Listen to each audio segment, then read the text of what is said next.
Welcome, everyone, to another exciting adventure on Riding Through the Unknown.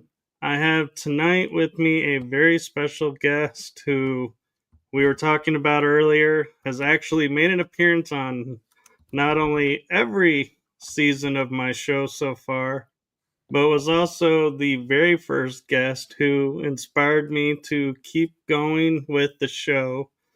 And I almost think it's fitting, Brad, that we're having this episode on Guy Hawk's Day. Remember the 5th of November. Hey, Michael, thanks for having me on. It's an honor and a privilege to have been on all 3 seasons of your show on Guy Fawkes Day. Yeah. And we've even met at conference, and so it's been an amazing journey so far. Indeed, for sure. So what has been going on in the world of Brad Olsen? Well, as we just said in the setup, I've just completed my 11th book called Secrets of Antarctica, The Untold History of the Ice Continent. Took me 3 years to get this one done, but it's great. I think it's really among my best books ever. Shed some new light on the frozen continent and never before seen in the Western world maps of the underside of the ice in Antarctica that were used by the U-boat captains in World War II.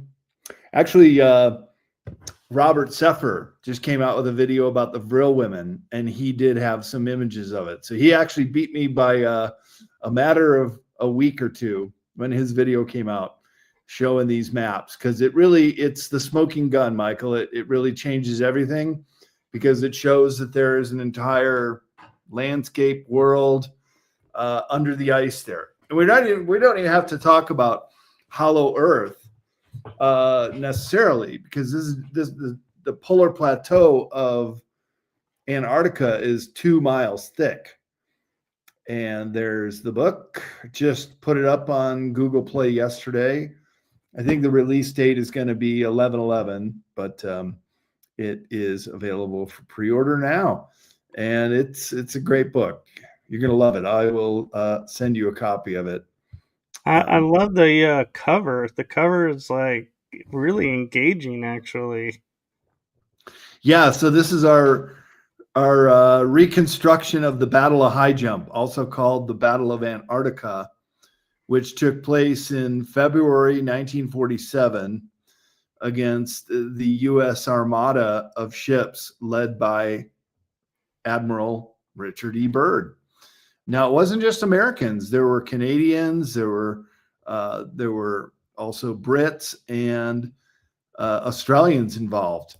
And the reason for that is it was the quickest they could put together an invasion force. And the only thing that Byrd said before Operation High Jump is that it was military in nature. So they go down there with this huge armada of ships. It breaks off into 3 groups.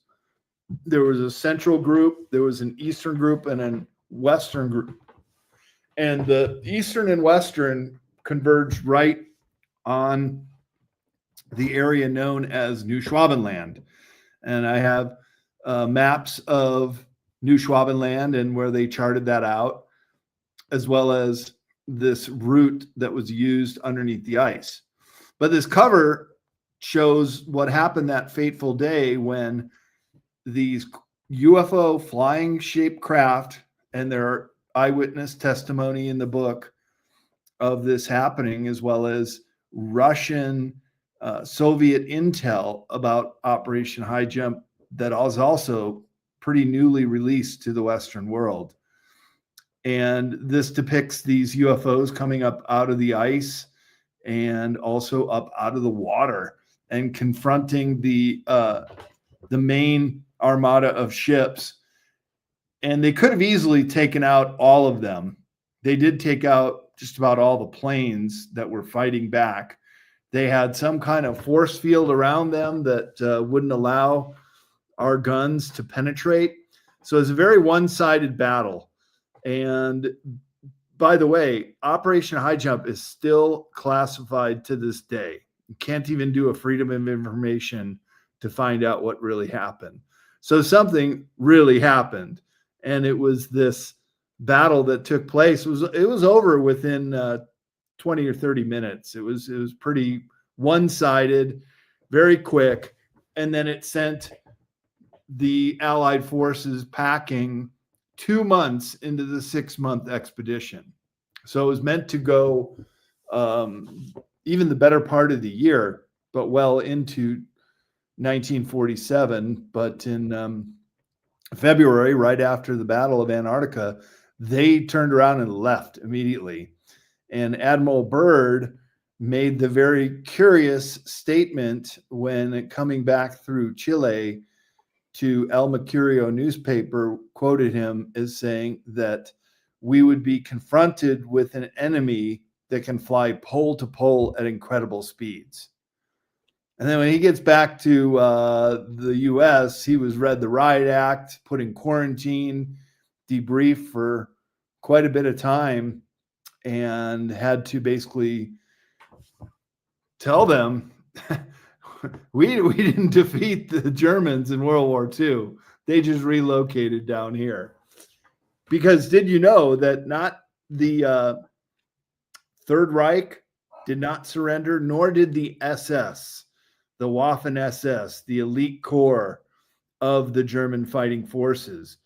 Only the Wehrmacht, the army, the Luftwaffe, the Air Force, and the Kriegsmarine surrendered at VE Day, Victory in Europe Day, in May 1945. All the rest, all the money, including Martin Bormann, the money man, he kept popping up all over South America in the 1950s, and they took all the gold and all the loot out of there and started these investing in companies that already existed or creating shell companies, moving a lot of money around. And it's a very good chance that Hitler himself evaded death and just a doppelganger was killed. And he too lived out his life in South America. But I do believe they made a visit to the base or bases or colonies in Antarctica. Maybe on the front end before they went to South America. I just thought of something interesting in my head. Is they all viewed themselves as the Aryan race, which starts with an A. They went to Antarctica, which starts with an A. They hid out in Argentina, which starts with an A. I wonder if there's a connection there. Hey, I got one more for you, and I saw it in your the setup about Agartha. Some of the maps, including the very specific directions. You know how Germans are; they don't screw around with anything that is not exact how they want it. So there's written diving directions for the U-boats, and you'd follow these courses. You come up to a lake under the ice, you go down again, and then you pop up. And when you reach the lighthouse of Agartha, it's even written there. I reprinted it in my book in this classical writing of the Germans. They are meant to break out packet number 3. I've had this incredible research assistant that's helped me with this book, and we've not been able to locate packet number 3. But if it ever comes up, boy, would that be interesting, because it's how the staff of the U-boat, the commander, the captain, and the sailors, how they are meant to interact with the people of Agartha. So another A word for you there, Michael.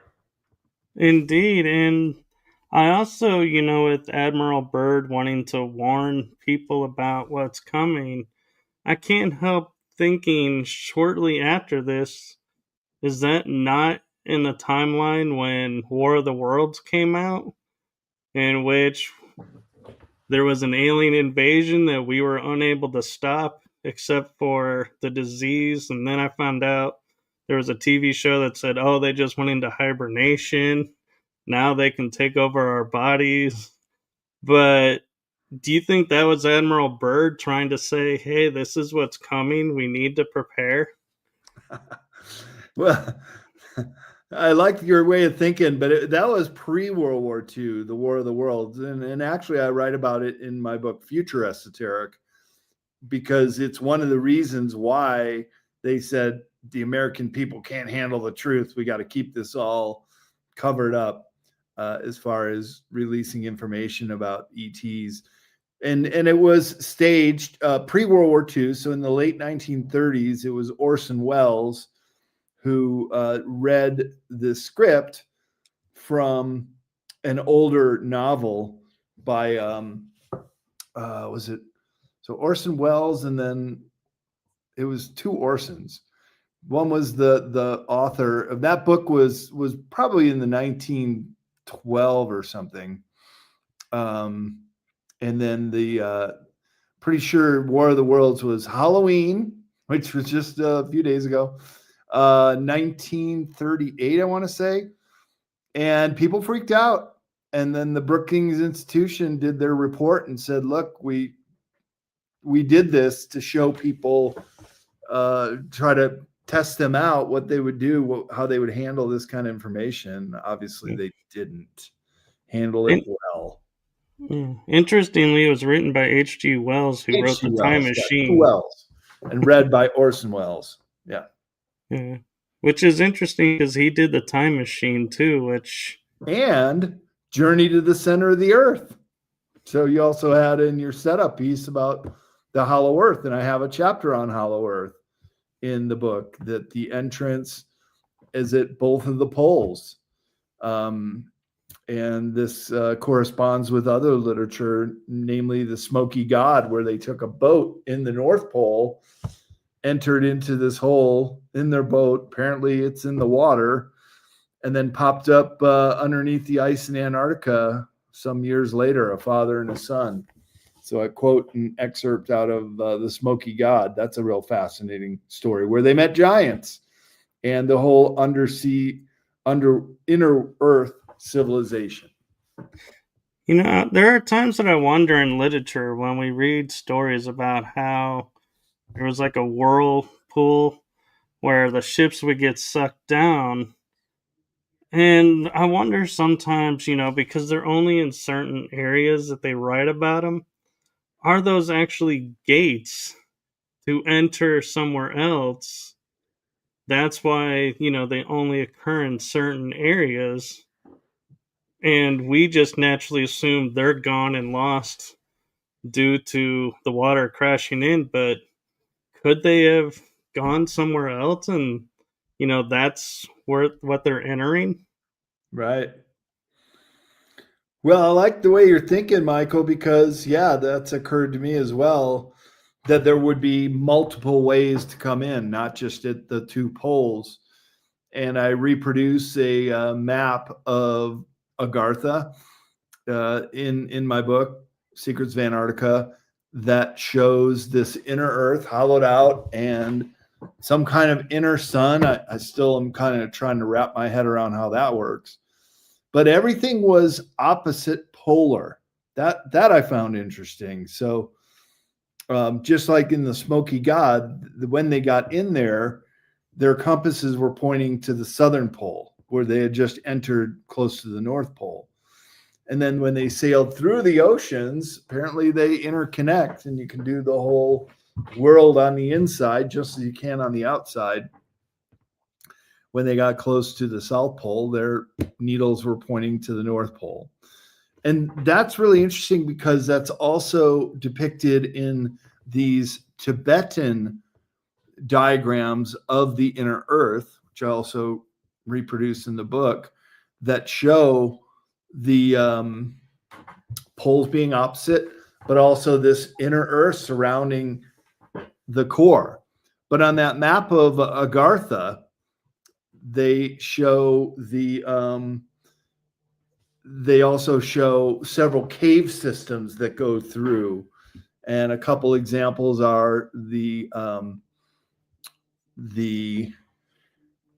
around Sacsayhuaman in the South America, the Giza Plateau, the Tibetan Plateau, the Daros. If you're familiar with those, they're these inner creatures that live closer to Africa, South Africa, and there were in this map it shows all these cave systems that also go through.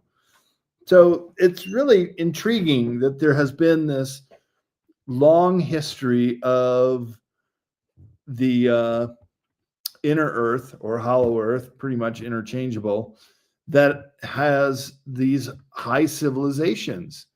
So in the 1930s, the Nazis were sending all these expeditions to the Tibetan plateau, to Tibet and what is China and the Gobi Desert region, the high plateau where Tibet is. So you remember the movie 7 Years in Tibet with Brad Pitt? Yeah, this was based on one of those expeditions, but they didn't talk about trying to find the entrance to inner Earth. But apparently the Nazis did, and there was a guy that led one of the expeditions named Ernst Schaefer. So he comes back in 1938, and the Nazis cannot put together their first trip to Antarctica soon enough. They waste no time and mount their expedition to New Schwabenland. And that's when they started setting up the base there, base 211. But then there was the larger of the two that was less military but more science-based, and that was called New Berlin. And that was a veritable city. And we think we've pinpointed it to close to being located near the South Pole.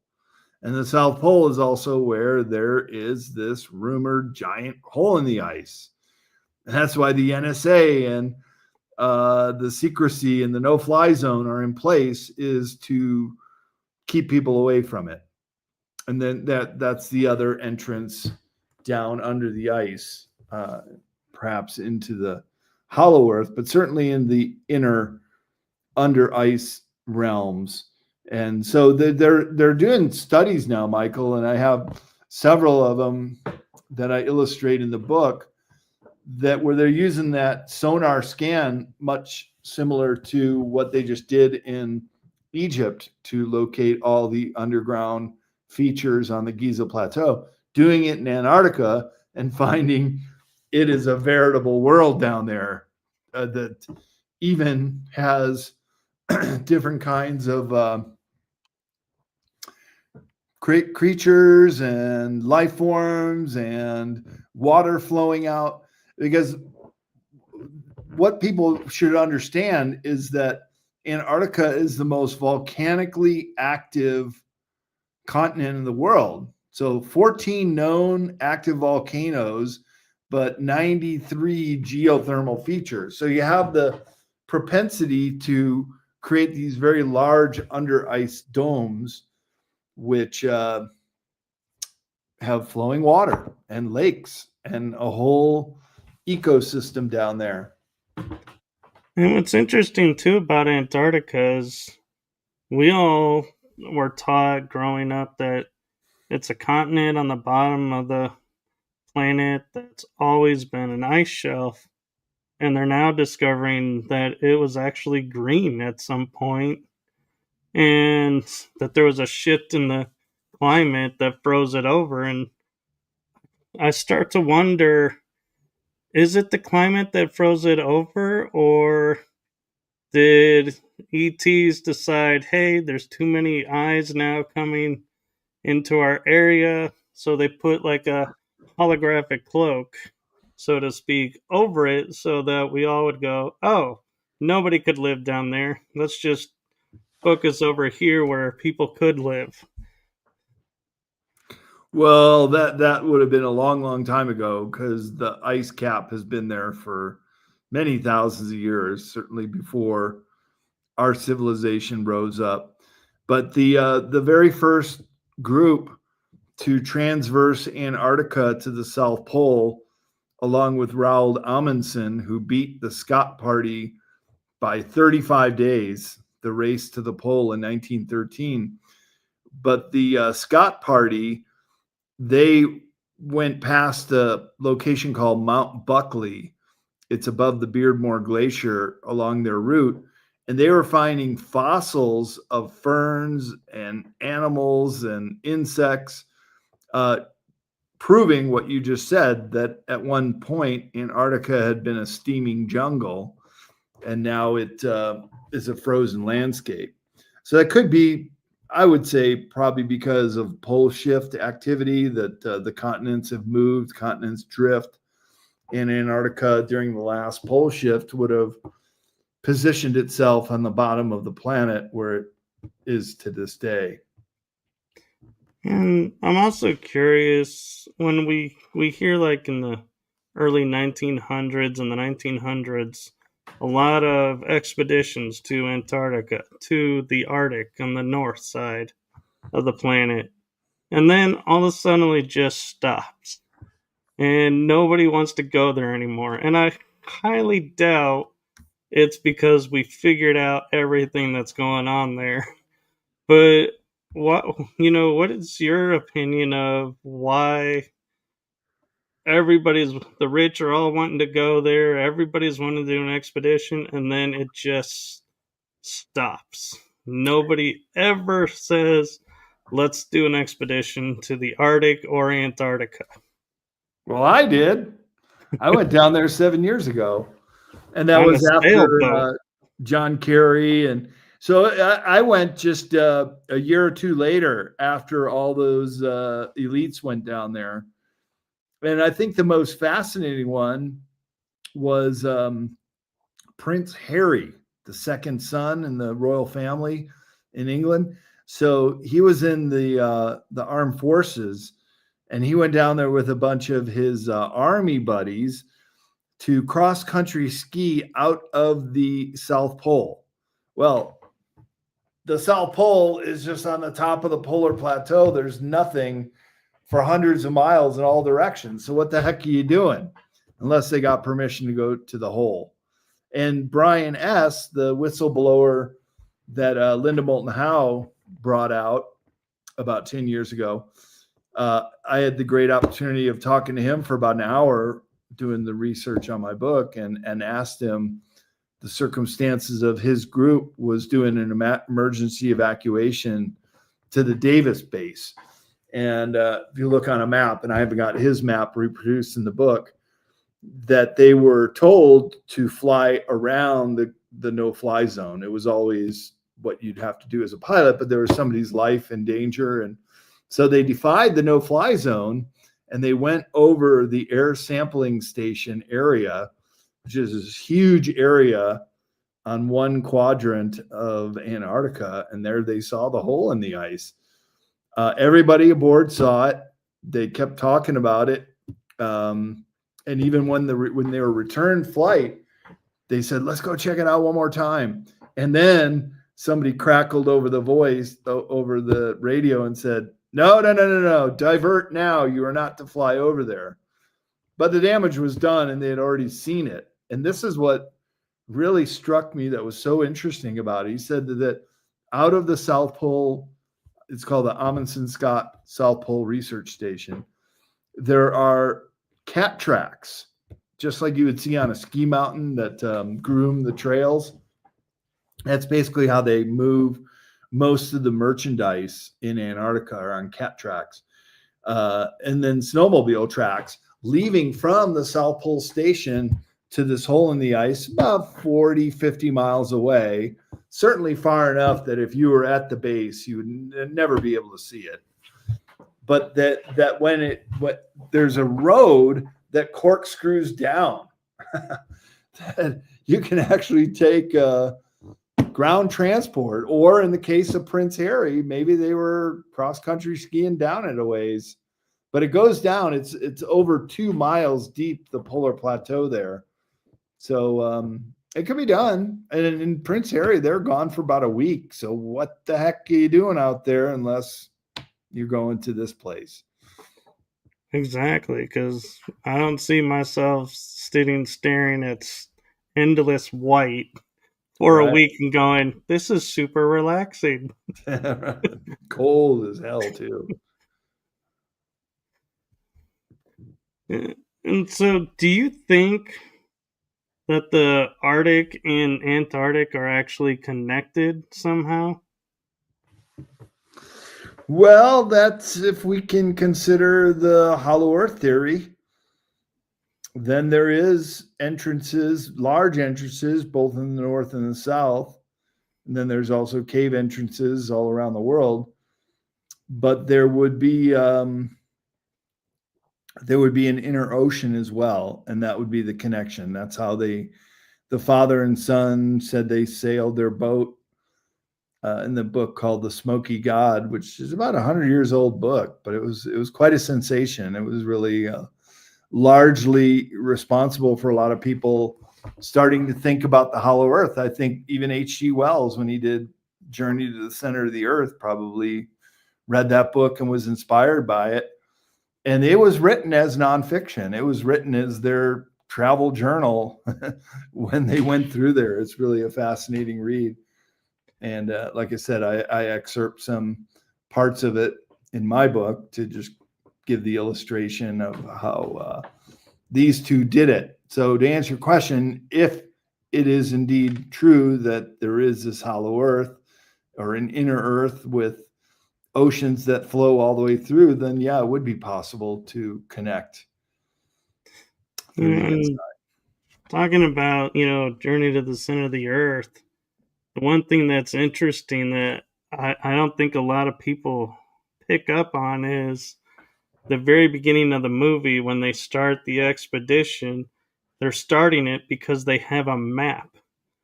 How do you have a map to something that's never been explored? So it's like, wait a minute, somebody had to go down there, map it, and come back. Right. Just like, how do you get your packet for the Lighthouse of Agartha? And how do they know how to interact with the people down there? And they're very human-like, but much taller, very, very tall, way, way taller than the tallest humans. So they're human-like, but not quite human. So, in South America, you can go to museums where they have the elongated skulls with like a head that much bigger in the back, 30% larger cranial capacity in the skulls of those elongateds. And they've been found around the world, the Black Sea region, Europe, and Asia. Egypt, too. Yeah, and that's right, King Tutankhamun. I have a image when they did a scan of his body, when they CAT scanned him. He was an elongated. So is his uncle, King Akhenaten, and his wife Nefertiti, who wore that big head gasket. I mean, you could make the argument that's the reason why the pharaohs wore those headdresses, was to disguise their elongated skulls. And then, so that then begs the question, who are these elongated skulls? And in the Bible, it says that book of Genesis, in the very beginning, that that these men of renown came from the heavens down to earth, and they saw the women were fair and mated with them. So to me, that sounds like the Anunnaki are the space visitors who are also very tall with elongated heads, and the offspring were the Nephilim. So keep this in mind, that you can have two similar species that mate. For example, you can mate a horse and a donkey, and the end result is a mule. It's a little of each, right? Same thing with, I think, with humans and Anunnaki, that perhaps they could mate as well, and their offspring were the Nephilim. And there's a whole lot of weird stuff about the human genome, as well as our blood. Are you familiar with the Rh negative blood? Right. I have a chapter called the Blood of the Gods in my book, Modern Esoteric. And I actually come from an Rh negative blood type family, whereas my uncle, Douglas, the second son after my dad, who is Rh negative, as well as my grandmother. But she married a man with Rh positive blood type. And my uncle Douglas was born Rh positive blood. It was contaminated upon birth with my grandmother, and he died. Now, there's no other animal species that would do that, where a mother could kill her own offspring because of incompatible blood.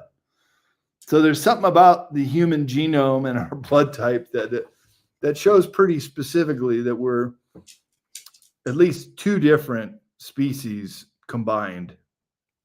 Absolutely. And, talking about the Bible, I always find it interesting how everybody blindly says Adam and Eve were the first two and only humans. And then they had Cain and Abel. But what did Cain and Abel do? They went and married women from other tribes. It's what it says. Who are these other tribes? Where did these other tribes come from? Because there's only supposed to be 4 humans on the planet. And everybody just says, oh, there was other tribes. And they just blindly go with it. But I'm like, wait, this doesn't add up. This story doesn't flow. Exactly. Yeah, I mean, there you have it. There's so much about our history that just doesn't make any sense at all. And like the old saying, history is written by the winners. A lot of the historical documentation in my new book on Antarctica is about World War II and how we have not been privy to how advanced the Germans got and how they got that advanced. Where did they get their technology? And this goes all the way back to the Vril women 100 years ago in a Bavarian hunting lodge after World War I. And they were very telepathic, and they were actually communicating with advanced ETs from Aldebaran. And by doing so, after a while, they were able to recite blueprints for advanced technology, such as free energy, such as zero-point energy craft, to the point where the German engineers, including Victor Schauenberger, said, this is actionable intelligence. We can work with this. We can take it from the drawing board to the engineering offices and start to manufacture this stuff, which they did. And that could be those crafts coming up out of the ice that are featured on the cover of my book. Do you think the jet planes that Germany had in World War II were from the ETs? Because everybody's using prop engines, and then all of a sudden, Germany's like supposed to be this underdeveloped, not having a lot of resources, comes up with jet planes, and we're like, nobody can match them. And it's like, how did they make this leap and nobody had anything about it? No. And, Werner von Braun, who was working on the V1 and the V2, he came over with Project Paperclip and started NASA. What do you know? As well as hundreds of Project Paperclip scientists and also people that were placed in government and business, as well as the psychiatrists who do MK Ultra experiments. Do you know that's a German spelling for MK, for mind control? Because in German, control is spelled Krontolle. And that's where that comes from. So we got the paperclip Nazis to thank for that. But to answer your question, yeah, there was nothing like the V1, the V2, and even the later disc-shaped craft, the Honeyboo craft was the V7. So they continued that process. But again, history does not tell us how advanced those Germans were and what happened to that technology after the war, which a lot of it, basically the Germans knew they were going to lose, but in 1943, about 2 years before the war actually concluded. So they had plenty of time to load up their U-boat submarines, some of which were could carry huge amounts of cargo, and others were the Führer's convoy. I actually have some passports. Frank DeComner, the research assistant on this book, came up with, and he said they're authentic. We reproduced the passports to New Schwabenland, to New Berlin, and the officers on the Führer's convoy says on their passports. So they were moving stuff out of there down to New Schwabenland pre-war. I mean, the convoys of ships and U-boats pretty much kept going all through the war years, and certainly at the end of the war. Germany was producing more submarines in 1945 than in the entirety of World War II. And of course, the war was over in May.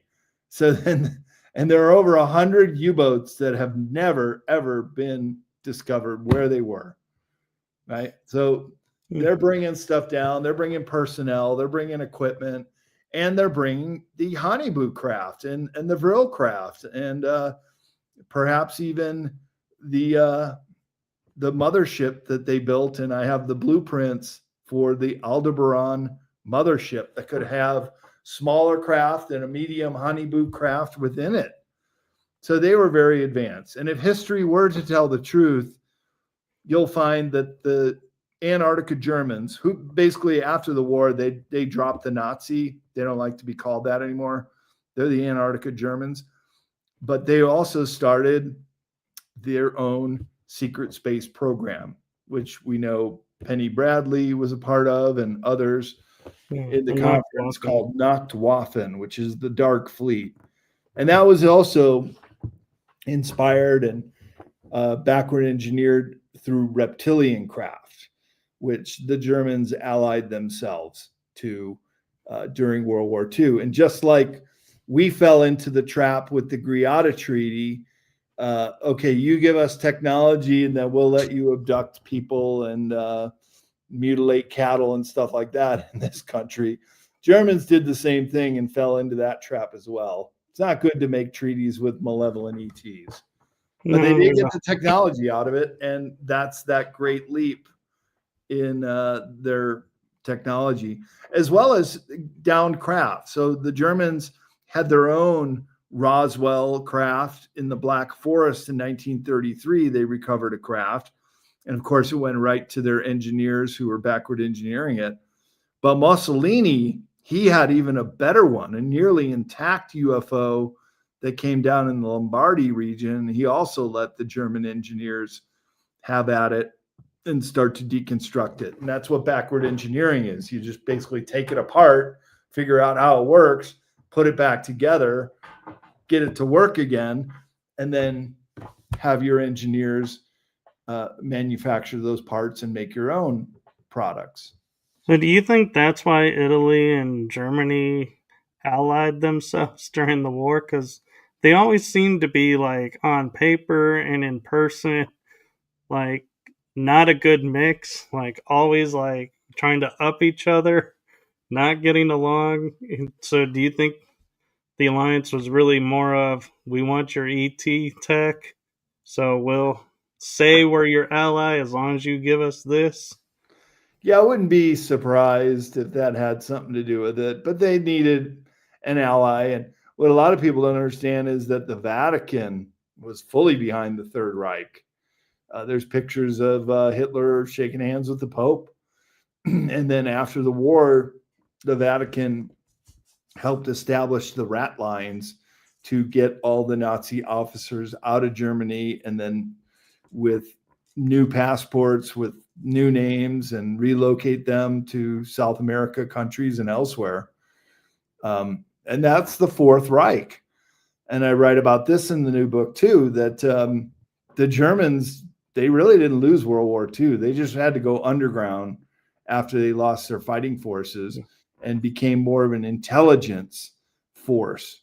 And then why do you think the Allies and NATO were always sword rattling with the Soviet bloc, the Minsk Accord, and the group there? Because they were being provoked by the Fourth Reich, who wanted us to fight each other. And this has gone on to this very day. And I think it's a very good chance that the Fourth Reich is still very active, but in an underground kind of way. There's also, I put this in the book, there's a building in New York City with you need a key to get in the elevator, and it's unmarked. Don't know where you're going unless you have permission to go there. But there's actually an embassy for the Antarctica Germans in New York City, close to the UN building, where, of course, the United Nations is located in New York City. So they've been able to keep themselves under wraps, and mainly because of technology once again. So after the Battle of High Jump, it told our generals, these guys are way advanced. We don't stand a chance fighting these UFOs. And then, so you remember in 1952, the overflight of the Capitol with about a dozen crafts that flew in. I've got the headlines in the book. It happened 4 days later. They came back.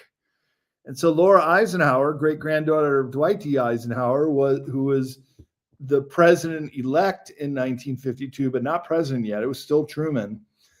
In her book, Awakening the Truth Frequency by Laura Eisenhower, she has evidence that overflight was a surrender, that we actually capitulated to the Antarctica Germans. And that actually makes a lot of sense.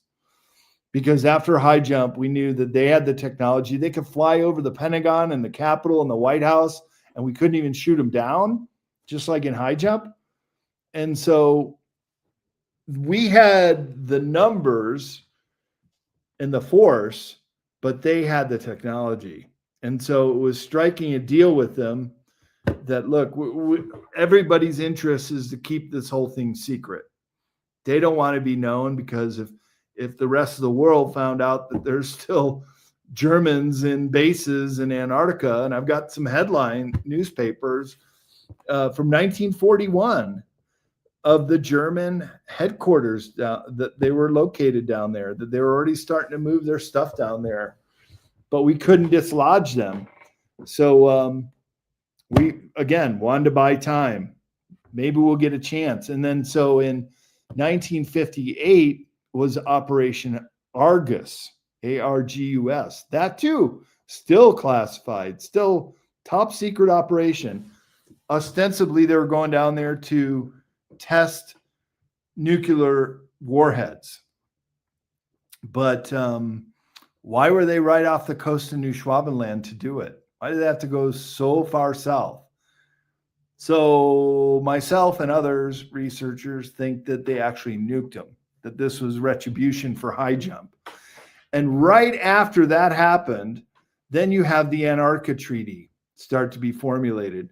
And one of the very first clauses is you will never be able to use or test nuclear weapons in Antarctica, as per the Antarctica Treaty, which is still holding to this day. So that gave the Antarctica Germans their cover to basically continue their operations.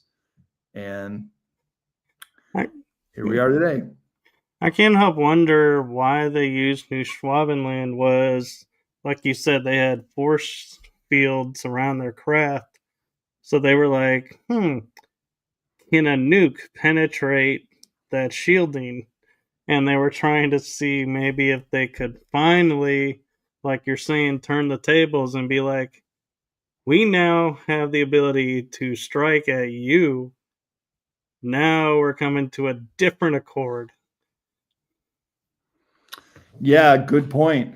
And also, there's 2 miles of ice. So even if they were dead on the target, but the New Berlin base is under the ice 2 miles below, I don't think it would have much effect.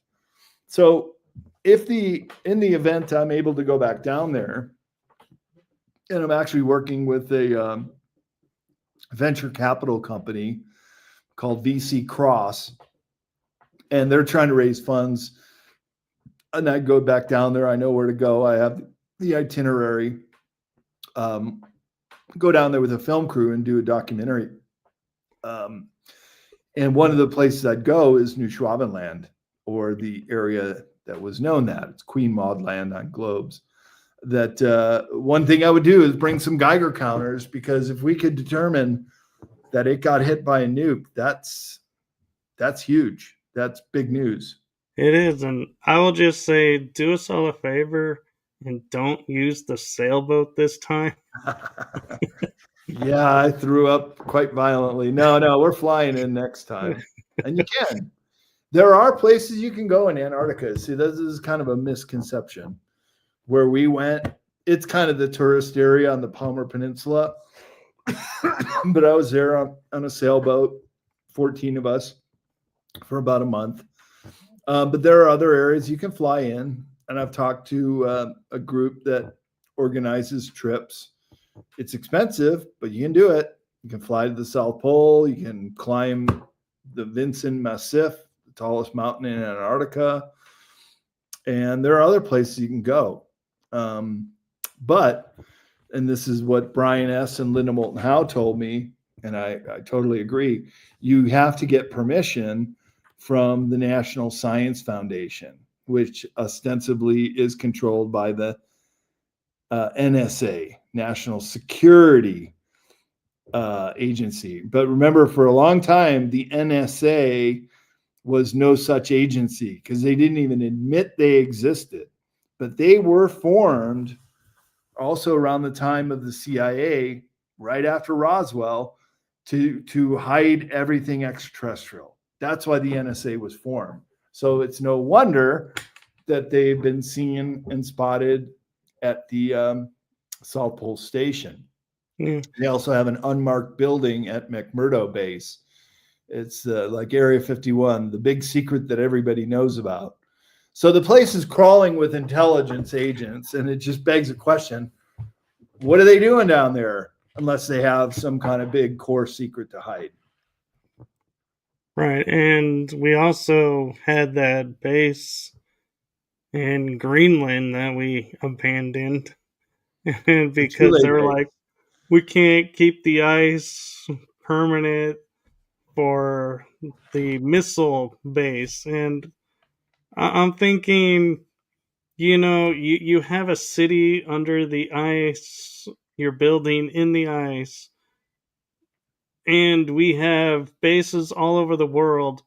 I feel confident if they really wanted to, that base would be in existence today.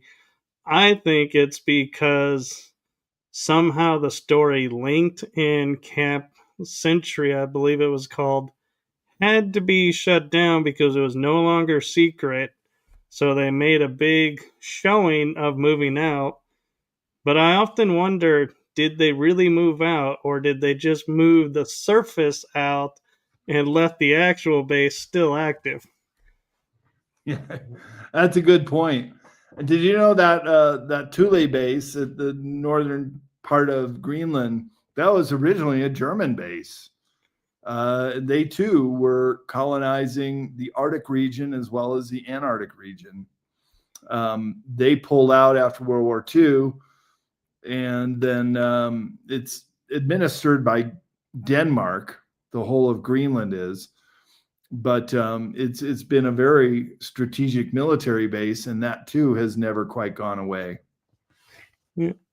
And I have a question for you about Antarctica, but it's more from a TV show point of view, and that is the Stargate SG-1 series.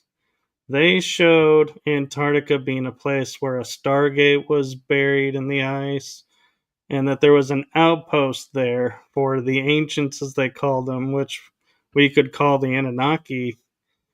And that outpost was like a protection base for the planet. Do you think that that really is there? Or do you think something else is there and they were trying to make us distracted by saying, oh, look, there's a base here to protect us, when it's something else? Right. Well, you know, the old saying, art imitates life, or life imitates art. That there's a fine line between what Hollywood represents and the reality of it all. I like the quote at the beginning of the very first Alien movie, when they're waking up out of hibernation and the reason they have to wake up is because they're going to go investigate this planet where they're getting some kind of signal coming from it, and their ship was nearby. But they said when they're waking up, hey, we're getting a call from mission control in Antarctica. So even in the future, they're portraying it. But I'm not sure the episode you're talking about, but in our free will world that we live in, that we all have the free will to make our choice, you can't just spring this stuff without any clues or any pre-knowledge. You have to do it through Hollywood and movies and TV and music, because that will then be the justification. Look, we told them in Stargate, we told them in Alien that they're this mission control down in Antarctica. That way, when they go ahead and do it, it's the revelation of the method that they say, hey, we tried to tell them. We did tell them in our movies and stuff. If people don't listen, that's their fault. And it's a form of mocking the victim. I get into this really deep in my Esoteric series of books, especially in Beyond Esoteric, where we are basically having our free will hijacked because they're using movies and other media sources to basically say, hey, we told you, but you didn't listen. So now it's on you. And one of the things I like to point out is in the golden age of television, when it was first starting out, you had like the Donna Reed show, or you had shows. Then all of a suddenly, one day after the CIA's in operation, it becomes, oh, you need to watch this program on TV. And the whole lingo of television went from watching shows to watching programs. And everybody just was like, oh, great, we're getting this new program on. How great is that? And didn't realize they're talking about programming this, not a program like you're getting to read, like you would read from a play. Exactly.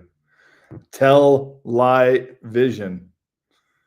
You can tell your lies with vision, that you see those lies. So, yeah, they're telling us without telling us, or in veiled such ways that we're being programmed. And they're even telling you they're called programs, mind control programs. So I'm curious with your thoughts of, as we're having like Hollywood is, I believe, being disassembled because of all the corruption and everything going on there, that it seems to be falling. But other studios are kind of picking up where they left off, but they're showing a different type of program or movie. So, do you think the white hats have gotten involved in the Hollywood, and there's like two Hollywoods? There's the white hat side that's saying, look, this is what's really going on. Wake up. And the other side that's going, hey, we're still programming you. Just, keep your eyes closed and just, be okay. Yeah, I definitely think there's two sides. But I'd say the white hats are more operating on the alternative media, because mainstream news, especially, is dying on the vine. Nobody watches it anymore. We all know it's fake news.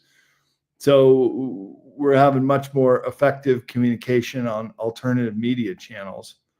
So whether you know it or not, Michael, you're actually part of the solution, helping people understand these thorny topics that need to be constructed in the alternative media.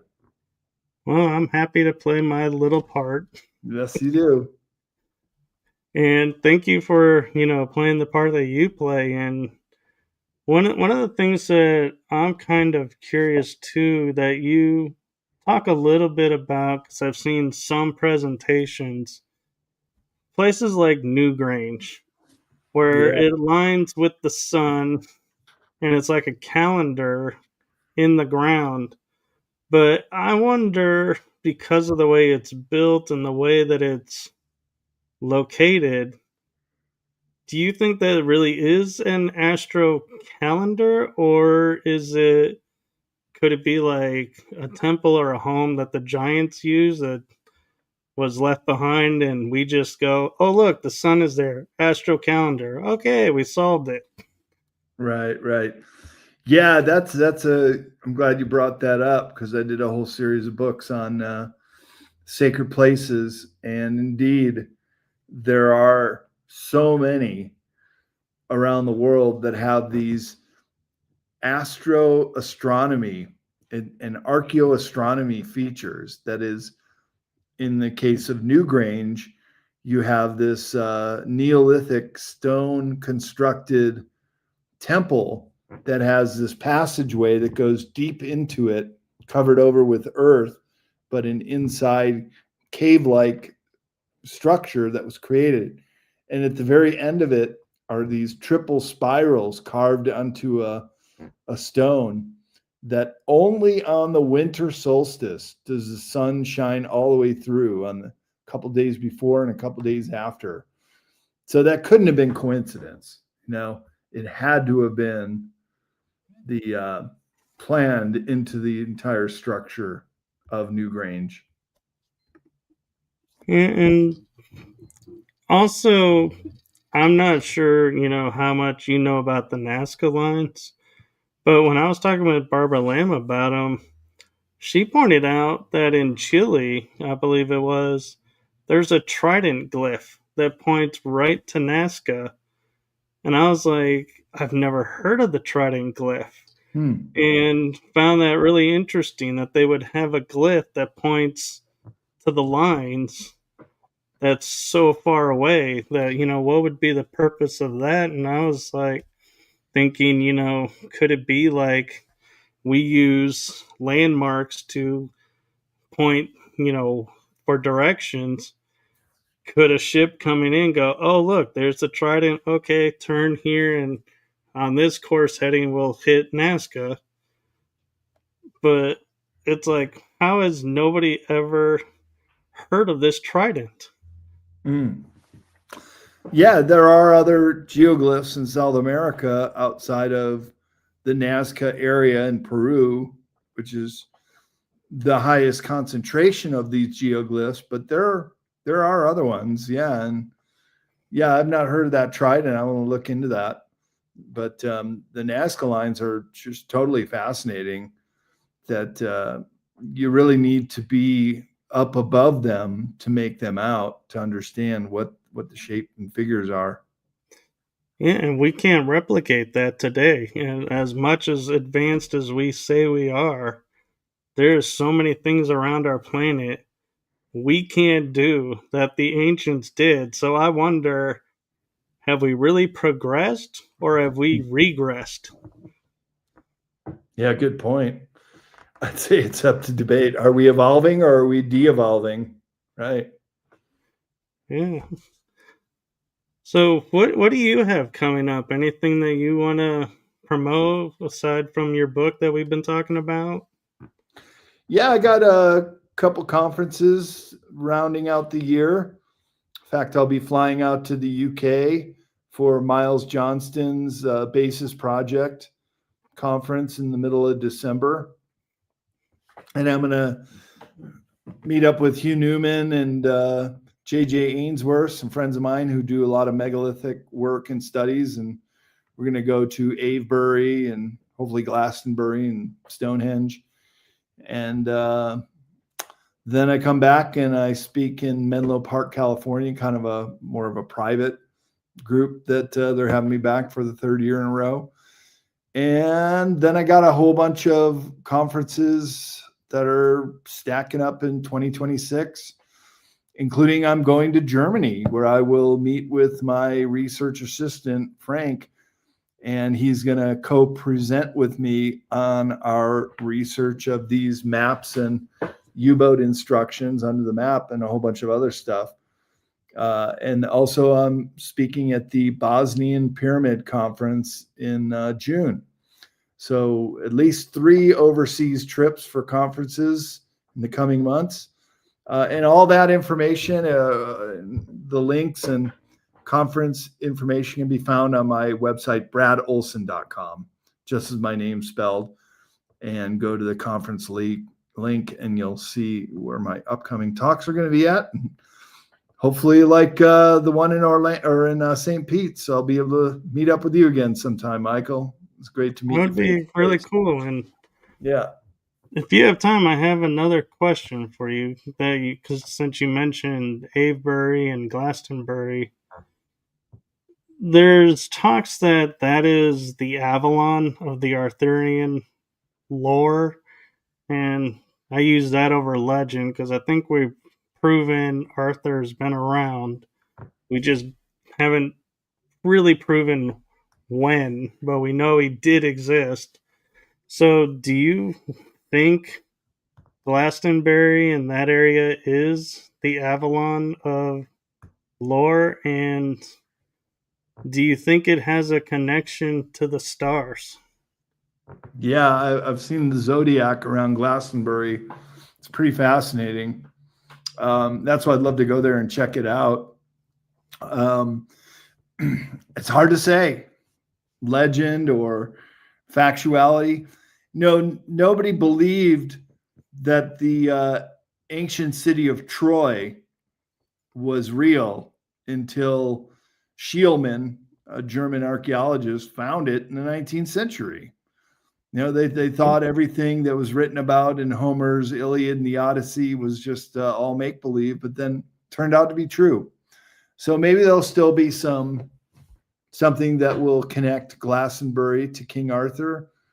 I'd like to think so. It's a great story, and maybe the truth is out there, Michael. We'll still find it.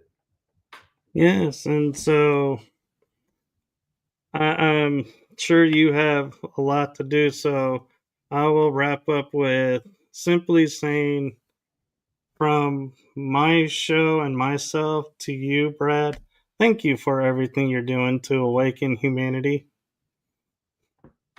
Well, thank you, Michael. And it's always a pleasure to talk to you. And thanks for having me on again. And thank you for all that you do to awaken humanity. I mean, this is a team effort. We're the ground crew down here. We're all doing what we do in our various ways to help elevate the human race. The Great Awakening is upon us.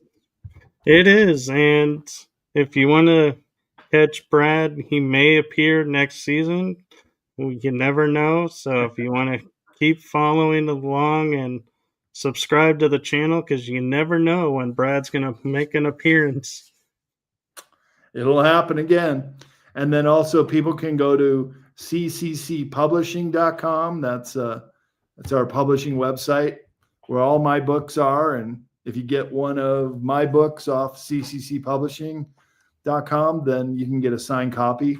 But we also have Laura Eisenhower's book, Awakening the Truth Frequency, is there, and Michael Jaco, Leon Lyons Zagami, a whole bunch of other authors at cccpublishing.com. So check that out and get your signed copy. Get it right out. You have a lot of great disclosure through your publishing. I am so impressed with all the books that are available there and topics. Well, thank you, Michael. Yeah, and have your listeners and viewers check it out too. Yes, the links are for everything we've been talking about are in the description. And do go and check out his new book. It is, you can pre-order it, I believe, until the 11th when it comes out.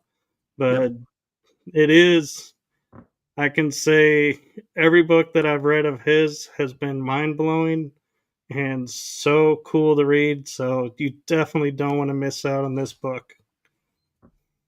Thank you, Michael. Yep. And then physical copies ship at the end of the year on New Year's Eve.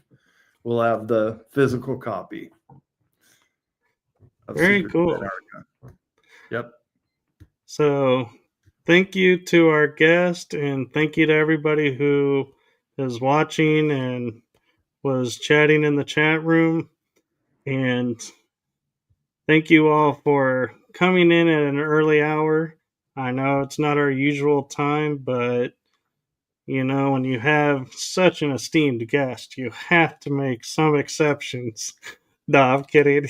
He's a great guest, and we like to kid around, but I'm grateful we were able to make this work. And so thank you, and blessings to you, Brad, and all your adventures and your new place that you got going on.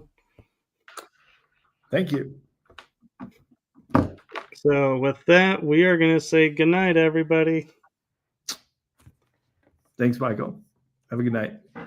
Have a good night, Brad.